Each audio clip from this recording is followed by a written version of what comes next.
السلام عليكم. لا تنسوا الاعجاب بالفيديو والاشتراك في القناة تشجيعا لنا لنستمر بنشر المزيد ان شاء الله. حكيم، تسألون سلامة بنجاح يا اخوي.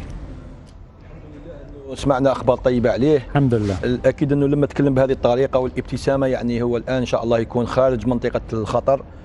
اصابه مثل هذه هي تدخل في احتراف كره القدم، لكن اريد ان انوه انه ما شاء الله عليه ربي يحفظه، لولا القوه البدنيه نتاعو بتدخل الشناوي الرياضي، لانه الشناوي لم يقصد هذا، ولكن هذا كانت لقطه في لقطه لاعب.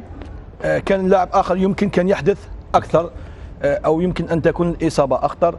نقول ان شاء الله يا بغداد نتمنى رؤيتك قريبا مع المنتخب الجزائري وكذلك مع السد. انت بطل الجزائر، انت نجم الجزائر، وكرة القدم الجزائرية ما زالت تحتاجك لتكون اقوى واقوى باذن الله، وقدر الله ما شاء فعل، والحمد لله على انك رجعت لنا بخير وترجع بسرعه باذن الله. المنسق الاعلامي للمنتخب الجزائري سهيل بن عمر، لا سهيل بن عمر مراسلنا عبود، صالح بي عبود، اي مع لقاء مع سهيل بن عمر، ومعاهم بعد اخذ بالريش اعتقد. شكرا. إذا نتوصل من هنا من مقر إقامة المنتخب الجزائري والمنتخب التونسي قبل سويعات من انطلاق الدور ربع النهائي، بطبيعة الحال ديربي عربي مغاربي بين المنتخب الجزائري والمنتخب المغربي. في المقابل المنتخب التونسي سيكون في حوار مع المنتخب العماني. على كل سعيد جدا باللمة الجزائرية كما يقولوا. بداية وعلى يميني الكابتن مغاربية أيضا، بداية على يميني الكابتن الأخضر بالريش الإعلامي القدير أيضا الكابتن الأخضر بالريش. سعداء بهذه الاستضافة كابتن الأخضر. أنا أسعد، شكرا، أهلا بكم. وأيضا على اليسار معي الملحق الإعلامي أيضا في صلب الاتحاد الجزائري لكرة القدم السيد صالح بي عبود، أيضا سعداء بهذه الاستضافة. وأنا كذلك سعيد. على كل كابتن الأخضر ننطلق مع تفاصيل واخر الاخبار الخاصه بالمنتخب الجزائري من المصدر الرسمي. اذا هناك بعض التساؤلات حول الاحتراز بدايه الذي قدم من طرف الاتحاد الجزائري لكره القدم حول الكره التي اعتبرت خارج الميدان. هل هذا الخبر صحيح؟ اتحدث بطبيعه الحال عن مباراه المنتخب الجزائري المنتخب المصري. اولا انا اؤكد لك ان لحد الان ما كان حتى احتراز رسمي قام به الاتحاد الجزائري لكره القدم. صحيح كان فيها كلام حول هذا الموضوع لأن الكل العام الخاص تابع اللقطة هذيك، ولكن احنا نعرف قوانين المنافسة وقوانين الفيفا تقول بلي كل القرارات التحكيمية لا رجوع فيها، هي قرارات نهائية. ولهذا يعني بالنسبة إلى الاتحاد الجزائري ما هي إلا إشاعة، ولحد الآن ما كان حتى احتراز أو شكوى رسمية قدمت للاتحاد الدولي أو لمنظمي هذه الدورة. وضعية إذا اللاعب أيضا نتحدث حول وضعية اللاعب بغداد بنجاح في المباراة القادمة أمام المنتخب المغربي. ما الجديد في خصوص هذا الموضوع؟ والله بالنسبة للمشاركة تاعو هو اليوم ما تدربش، يعني إجازة من طرف الطاقم الطبي. الحالة الصحية الحمد لله درنا معه حوار منذ شويعة، هو في صحة جيدة. صحيح هو كان اصطدام قوي عنيف مع الحارس الشناوي، ولكن الفحوصات التي يعني كل الامور اللي قام بها في المستشفى الحمد لله يعني ما لا تدل على حتى خطوره. اما المشاركه نتاعو هذا امر يعني يتعلق بالطاقم الطبي والطاقم التقني، وهو حسب اقواله هو جاهز وحاب وراغب يشارك في المقابله هذه، لانك تعرف طبعا المقابله هذه والدور الربع النهائي كل اللاعبين حابين يعني يشاركوا في المقابله هذه. نعم. على كل أمر مباشرة إلى الزميل الإعلامي الأخضر بالريش.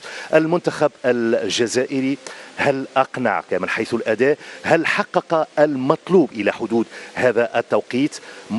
مباراة هامة جدا في الدور ربع النهائي أمام المنتخب المغربي، يعني قراءتك الشخصية لما قدمه المنتخب الجزائري إلى حدود هذا التوقيت. صراحة المنتخب كان في المستوى، قدم مباريات كبيرة، منتخب شاب أمامه مستقبل كبير. نحن نعرف في المواجهات شمال إفريقيا والمغرب العربي يكون فيها دائما ضغوطات كبيرة خارجية وداخلية، خاصة المباريات التي تجمع المنتخبين الشقيقين الجزائري والمصري. مباراة كانت نظيفة، كان فيها فير بلاي كبير جدا، حتى أن المتابعين لهذه المباراة يقولون بأنها من أفضل المباريات، خاصة من حيث الندية، تنافس، القوة، حتى التكتيك.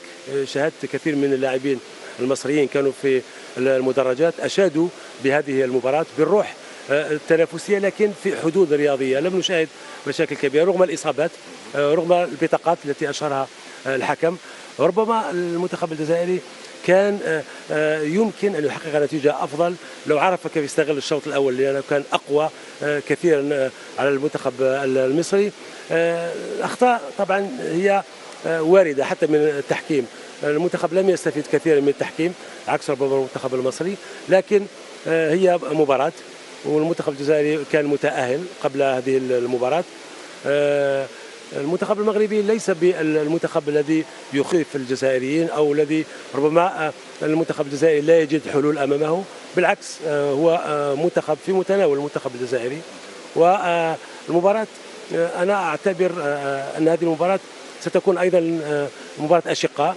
لا نريد أن نرفع من الضغوطات على اللاعبين، لكن المؤكد هو أن المباراة ستكون كبيرة، ستكون نهائي قبل الأوان. نتمنى أن لا تدخل فيها اعتبارات أخرى غير الاعتبارات الرياضية، وأن نبقى أشقاء على الملعب ونعطي صورة صادقة للروح الرياضية في العالم العربي. شكرا جزيلا الكابتن الأخضر بالريش الإعلامي القدير والزميل على التواجد معنا عبر قنوات الكاس الرياضية. إذن كلمة أخيرة، الجديد في المنتخب الجزائري قبل سويعات. هو الجديد هو اليوم كانت حصة تدريبية خاصة اللاعبين اللي ما شاركوش البارحة في اللقاء، أما اللاعبين اللي شاركوا بقاو هنا في الفندق وتدربوا على حدة استرجاع، والحمد لله يعني الامور تبدا غدا ان شاء الله في الحصه التدريبيه وين يكونوا كل لاعبين لبدايه تحضير اللقاء ضد الفريق المغربي. شكرا جزيلا. اذا كان معنا الكابتن صالح باي عبود الملحق الصحفي وايضا الزميل الاعلامي الاخضر بالريش. تفضل لكم الكلمه. شكرا لك سهيل بن عمر، وحشنا والله الاخضر بالريش من زمان ما شفناه. الاحتجاج طارق، شو تقول عن الاحتجاج؟ هو إشاعة في النهاية، ولكن شو تقول عن الاحتجاج عموما لو صار شو يصير من الفيفا؟ لو صار حقيقة على خلفية انه الكرة اللي جات منها الركنية اللي بعدها تحصل المنتخب المصري على ضربة جزاء، نهاية نقول لك انه ما عنده وين يوصل، يعني لا اثر له قانونا ولا اثر له واقعا ولا لا اثر له على نتيجة المباراة. خلينا بعجالة نعمل نقطة قانونية توعوية بخصوص الاحتجاجات. خالد، النظام المسابقة الحالية مونديال العرب الفصل الثامن منه يتعلق بالاحتجاجات، يعني يعطي إمكانية الاحتجاج. ما معنى تقديم احتجاج؟ هو الاحتجاج حول مشاركة لاعب أو وضعية ميدان أو خطأ تحكيمي. ثم 3 أنواع من احتجاجات في البطولة هذه. ثم الاحتجاج السابق لبداية البطولة يكون تقديمه 5 أيام قبل بداية المباراة الأولى للبطولة، فريق يحتج على تأهيل لاعبين لفائدة فريق آخر، هذا انتهى. ثم النوع الثاني متاع الاحتجاج هو اللي يقدمه الفريق قبل صافرة البداية لحكم المباراة بخصوص الميدان، طول الميدان، عرض الميدان، الوضع العام للمنشأة الرياضية. ولا أعتقد أن ذلك ممكن اليوم في المنشآت الرياضية اللي قاعدين نشوف فيها في قطر. الاحتجاج الثالث هو اللي يتعلق بنوعية من الأخطاء، لكن خالد مهم جدا، حال وجود خطأ فني، مثلا أنه الحكم أشهر الصفرة الأولى ثم أشهر الصفرة الثانية للاعب ولم يشهر الورقة الحمراء. على الاحتجاج هذا وهو الحالة الثالثة وقد تحصل فيه شروط شكلية، يعني اللاعب قائد الفريق المتضرر عليه أنه يمشي لحكم المباراة في أول توقف الكرة وينبه عليه أنه قام بخطأ فني، كما أنه زوز إنذارات ولم يشهر الورقة الحمراء، أو تغيير ولم يخرج اللاعب الذي سيستبدل وبقي الفريق ب 12 لاعب، ثم يقوم بتأكيد الاحتراز مرة أخرى. لكن في المحصلة الاحتجاجات على أخطاء تحكيمية حصنها الفصل الثامن وقال راهو الخطأ التحكيمي لا يمكن الاحتجاج عليه. هذه القاعدة. أتفق معي طبعا. هو احتجاج فقط لضغط اكثر على المباراه المقبله، اما ماهوش قانوني، ليس بالقانون، لا منطق له قانونيا، لا منطق له، فقط حاله جدليه. احنا نذكر كلنا 1966 كاس العالم اللي سجله هيرست، للحين العالم يتكلمون عنه، وأمثلة كثيرة. ممكن الاحتجاج يعني كأن الاتحاد الجزائري رافض، كأنه رافض انه يباري منتخب المغرب. وقال لم يقدم. لم يقدم. هو الملحق الصحفي هم عارفين الجزائريين الجزائري يعني مش قانوني احتجاجهم. شوف، مش هذا، مش الغرض، مش من هذا. انت تعرف انه تاريخيا الجزائر كانت اكبر منتخب مظلوم من القرارات التحكيميه والتعسفيه، وكذلك الاتفاقات الغير قانونيه بين المنتخبات. الكره كلنا اجزمنا انها كانت خارجه. هذه قدامك كابتن. الكره كلنا اجزمنا انها كانت خارجه، يعني منطقيا الهدف غير صحيح او ضربه الجزاء غير صحيحه لمنتخب مصر. قانونيا لا يمكن مجادله او الاحتجاج على سلطه تقديريه لحكم، لانه هنا النقطه الاهم هو كان يجب تدخل الفار في حينها. الفار موجود لتصحيح هذه الاخطاء، لكن الاحتجاج الان يمكن ان يجعل للجزائر ان يحفظ للجزائر حقها في مقبل انتم ما احتجيتوا، ما في احتجاج صح؟ ما في احتجاج، ما احتجوش، ولكن لما يكون هذا الضغط الاعلامي احنا في المجلس تكلمنا عليه، الجزائريين تكلموا عليه، المسؤول انت عفوا يعني تتوقع انه والله بسبب هالضغط الفيفا راح يعود المباراه؟ ما يعودش للمباراه، ولكن الحكام، حتى الحكام لجنه التحكيم في الفيفا تتابع كل صغيره وكبيره، ويمكن تعطي تعليمات للحكام والحكام القائمين على الفار ان يكونوا اكثر صرامه، ليس فقط فيما يخص الجزائر ولكن فيما يخص كذلك المنتخبات التي بقيت لتشارك، لكي لا يظلم اي منتخب ويعطى لكل ذي حق حقه. شكرا، جزاك الله خير. التعليمات كل مره، والظلم سيبقى مع بقيه الكره. انت هنا تشاطرني انه خطا تحكيمي ولا ما تشاطرني؟ 100% هو خطا الفار. خلاص اذا الجزائر 100%. لا بس انه يعني ان الاحتجاج يحفظ حق الجزائر، لا مش حيحفظ حق الجزائر. انا قلت لك قانونيا حتى لو الجزائر حطت او ارسلت احتجاج رسمي، هذا لن يشكل اي شيء مع نتيجه المباراه. صحيح. لكن لجنه الحكام واللجنه الفيفا ستتابع هذا الامر، وسيكون اكثر ضغط على الحكام ليكونوا اكثر صرامه، سواء في لقاءات الجزائر او لقاءات المنتخبات التي بقيت في السباق نحو اللقب. طيب هو على كل في اجتماع فني للحكام يوميا بعد المباريات، يشوفون الاخطاء وتصحيحها ويلومون الحكم المخطئ. هذا الخطا لو لم يتم التنويه له ولا احد سيتكلم عنه، حتى لجنه الفيفا لن يتكلمون. ما اعتقد يا كابتن، لازم ينوهون عنه بينهم. عفوا مايك اسامه رجاء.